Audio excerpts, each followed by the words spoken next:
Now, the Gospels are full of moments when we get a glimpse into occasions when Jesus teaches his disciples something important about what it means to follow him.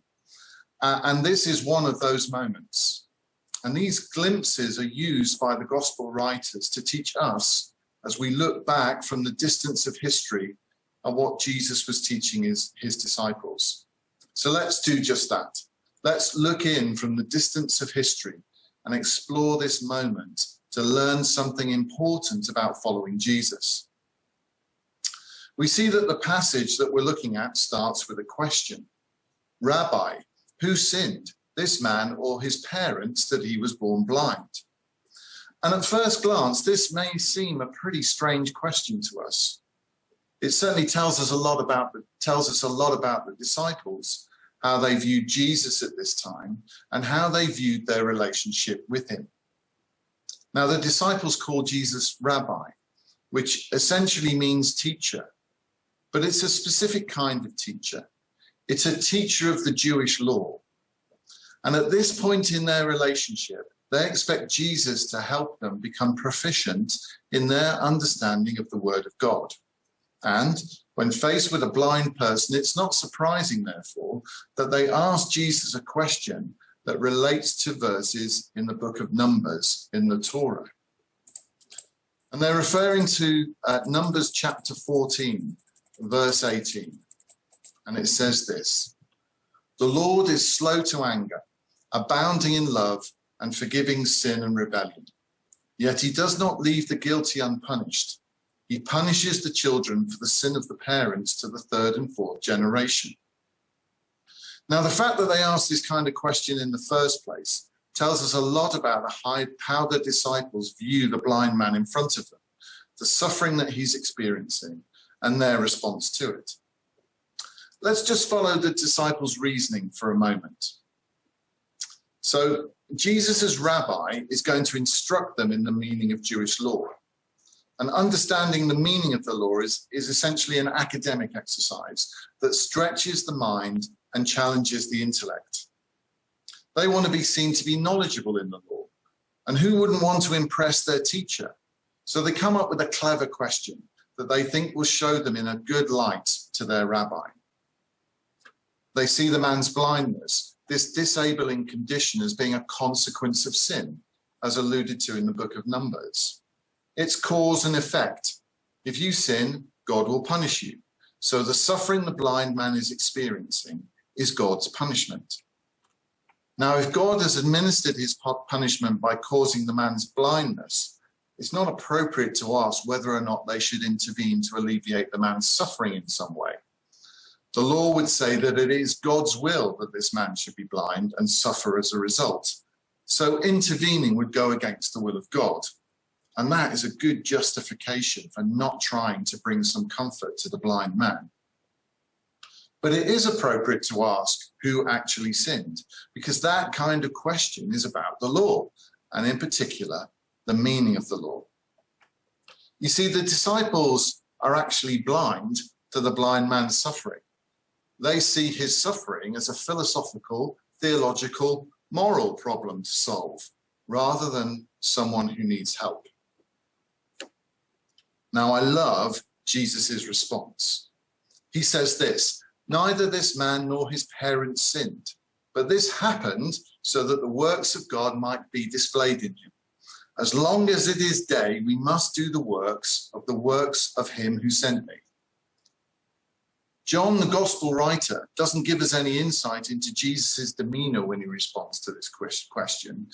We don't get any inkling of Jesus' body language or tone of voice.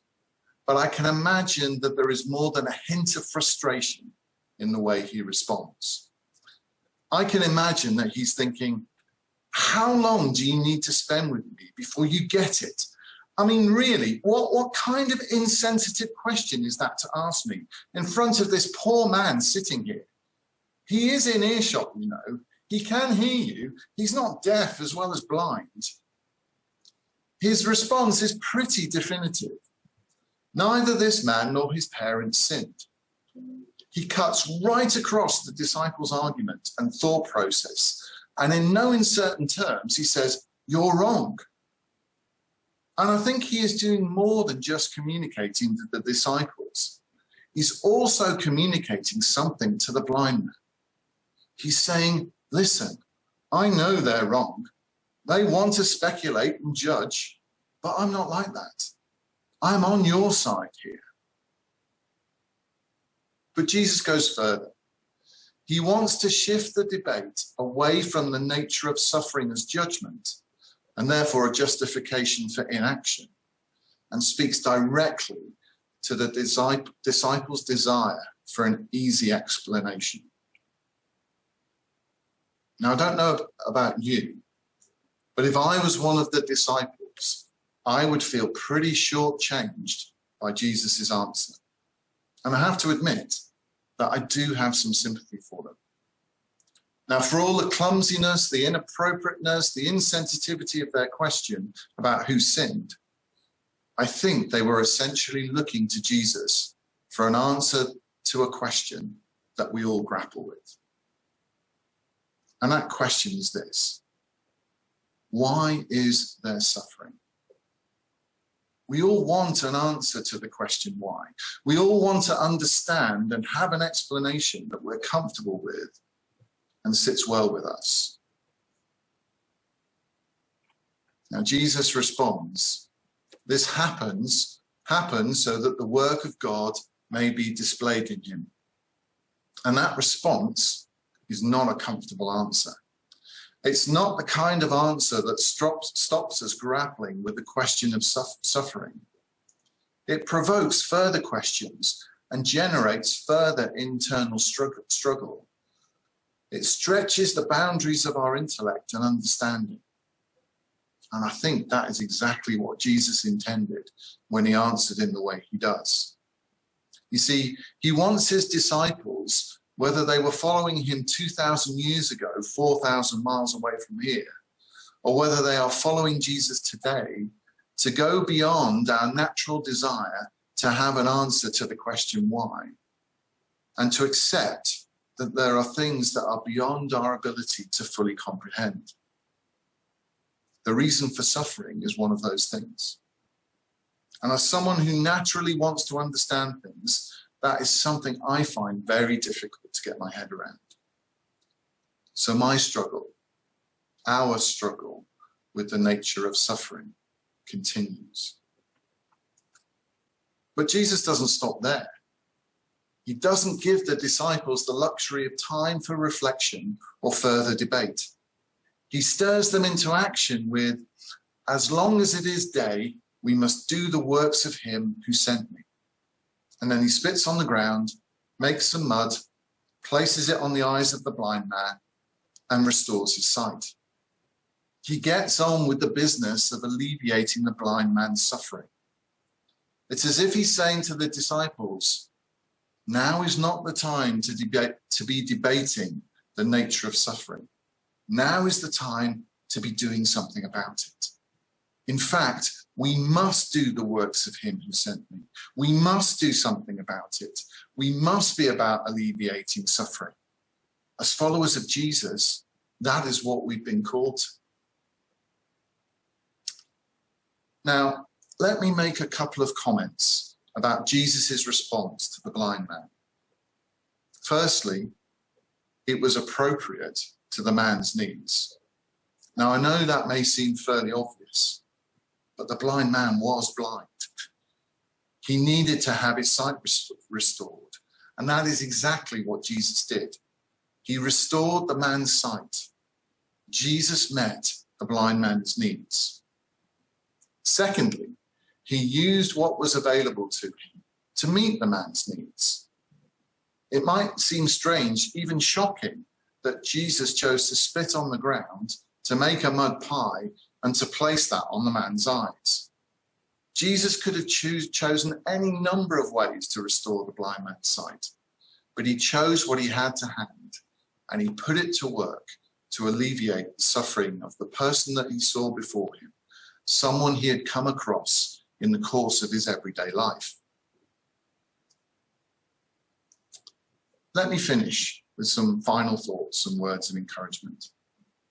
I don't want you to think that Jesus is not interested in our questions and our internal struggles about the big questions of life. He certainly is interested. The problem of suffering and the questions we have about it are very much on his agenda. He wants us to have those conversations with him at the right time and in the right place. And he's keen that as followers of Christ, those questions don't distract us from the important work of alleviating the suffering of those we come across in the course of our everyday lives.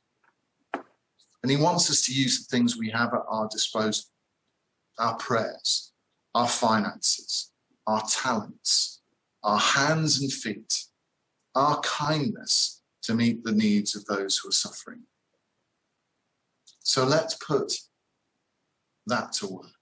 Let's be about the work that Jesus has called us to alleviate suffering, to be his hands and feet. As C.H. Spurgeon once said, it is ours not to speculate, but to perform acts of mercy and love according to the tenor of the gospel. Let us then be less inquisitive and more practical, less for cracking doctrinal nuts and more for bringing forth the bread of life to starving multitudes.